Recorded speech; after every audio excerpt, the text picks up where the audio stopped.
See 15th question, children. Now, which says I be an interval disjoint from close interval -1, disjoint you understand कि इसके अलावा कुछ भी होगा but ये नहीं होगा. I be an interval disjoint from this. It means अगर हम नंबर लाइन पे कंसीडर कर रहे हैं तो आपको पता है कि जो हमारी रियल लाइन होती है, not number line, real line, this is -1, suppose this is 1. Close interval इनसे डिसजॉइंट है, यानी कि ना तो इनको इंक्लूड करना है ना इनके बीच की कोई value.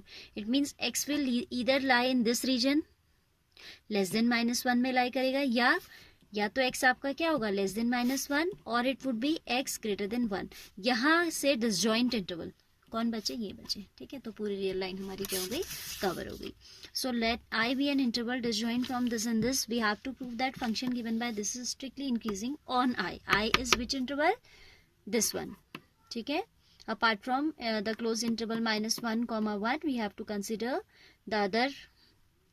the leftover portion of the real line, that is less than -1. और इससे आपने यही रिजल्ट तो निकाला कि भाई x अगर यहाँ नहीं है तो या तो यहाँ होगा या यहाँ होगा, है ना. तो fx is given as this. तो f dash x हम निकाल लेते हैं. पहले आप fx लिखिएगा, यहीं पे लिखा हुआ है, so I'm not writing again. This is 1 and this you know this -1/x square. ठीक है, अब आपको you have to prove, this is proving type question, sorry, prove that the function f is given by this is strictly increasing on I. तो हमें ये दो reason consider करने पड़ेंगे. This figure you will draw, हाँ, as आप लिखेंगे as x does not belong to close interval -1, this implies either x is less than -1 or x is greater than 1. Case 1 we are considering x is less than -1. अब आप ये देखिए, अगर x आपका -1 से छोटा कोई भी वैल्यू है, सपोज -2 हम कंसिडर कर लेते हैं. ये आपको करके नहीं दिखाना है, this you are not suppose to show the calculation and all, you just have to tell the sign. ठीक है, मैंने कहा कि x -1 से छोटा कोई है, तो सपोज -2 ले लीजिए, -3 कोई भी आप ले लीजिए. Then 1/x square will be positive और नॉट. 2 स्क्वेयर अगर आप रखेंगे तो क्या हो जाएगा, 4 हो जाएगा. 1 - 1/4. जब आपका डिनोमिनेटर बढ़ता है, you know when the denominator increases this overall quantity gets decreased. Obviously this will be less than 1, no, proper fraction ही तो आएगी ये. 1 से -1 से छोटा आप कोई भी वैल्यू लेंगे, that will give you a proper fraction. Proper fraction on being converted into decimal will give you a value which is less than 1. So for this your f dash x is greater than 0. ये बात आपको समझनी जरूर है, but यहाँ लिख के दिखानी नहीं है. ठीक है, जैसे मैंने सिंपलेस्ट एग्जाम्पल लिया, 2 लिया, सपोज आप 3 ले लेते हैं, तो ये हो जाएगा 1 - 1/9. Negative square will become positive. तो ये अपने आप में 1 से छोटा क्वांटिटी है, 1 से छोटा 1 में से सब्ट्रैक्ट होगा तो result will come out to be positive. And this is not only true for these examples, this is true for all real numbers that are less than -1. On the other hand we have case second, x greater than 1. Same happens, क्योंकि आपका positive का square भी positive ही रहेगा. Suppose आप greater than 1 में value consider करते हो 4 और 5. 1 और 2 के लिए हमने करके देख लिया, 2 और 3 के लिए 1 we don't have to take. 4 अगर आपने लिया 1 - 1/16, obviously a proper fraction, less than 1 it will result in 2, and 1 minus less than 1 is greater than 0. ठीक है, तो in this case also f dash x will always be greater than 0. तो आपका बात prove हो गई कि for the interval this disjoint from this, function f given by this is always strictly increasing.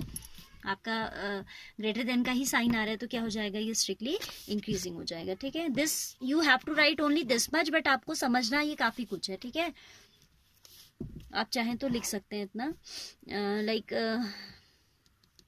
For x less than, एक part के लिए लिख देती हूँ, फॉर x लेस देन, इस वाले पार्ट के लिए -1/x square is less than 1. Therefore 1 - 1/x square is greater than 0. If you want to write, you will write in terms of x, that is in general, है ना. Example तो आपके खुद के समझने के लिए होता है. आप थियोरेटिकली लिखना चाहेंगे तो you will write like this कि x अगर लेस देन -1 है तो 1/x square will also be less than 1, but it will be a positive quantity. और बाहर आपका माइनस साइन है, 1 में से लेस देन 1 सब्ट्रैक्ट होगा, तो जो है आपका ये आ जाएगा 1/x square is less than 1 as well as this is positive. ये भी क्लियर होना चाहिए कि पॉजिटिव होगा. ठीक है, तो दिस इम्प्लाइज मैं नहीं लिख रही हूँ, हैंस प्रूफ मान लिया मैंने, ठीक है। Hence it is proof that for the interval which is disjoint from this given function is always strictly increasing. ये स्टेटमेंट यहाँ पे कॉपी करना है, which I am not doing.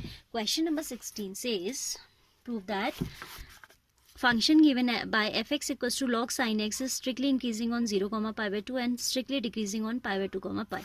Function we are given is fx is equal to log sin x.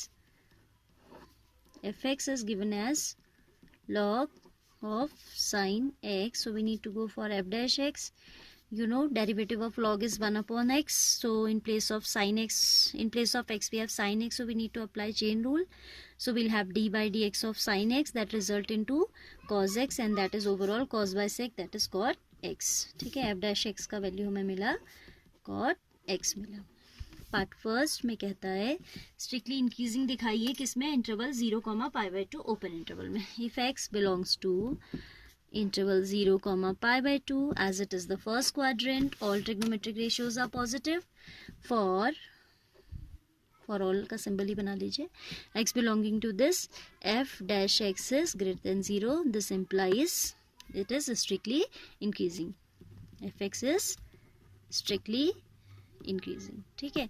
Second वाला आपका verbally थोड़ा सा discuss कर लेते हैं। सेकेंड क्वाड्रेंट आपका पाई बाय 2 टू पाई में आपका क्या होता है, कॉट एक्स नेगेटिव होता है। नेगेटिव होने का मतलब it will be strictly decreasing. I am not doing the written work for it, ठीक है। लेस देन 0 आ जाएगा ना। सेकेंड क्वाड्रेंट जब आप बात करते हो तो ए एस टी सी यहाँ पे केवल साइन रेशियो और कोसेक तो पॉजिटिव होता है, तो कॉट तो पॉजिटिव हो ही नहीं सकता। Cause being negative this will give you f dash x less than 0. That implies that fx is decreasing in the interval, strictly decreasing in the interval pi by 2, pi. All right, this much is enough for right now. 17 onwards we'll see tomorrow. Fine.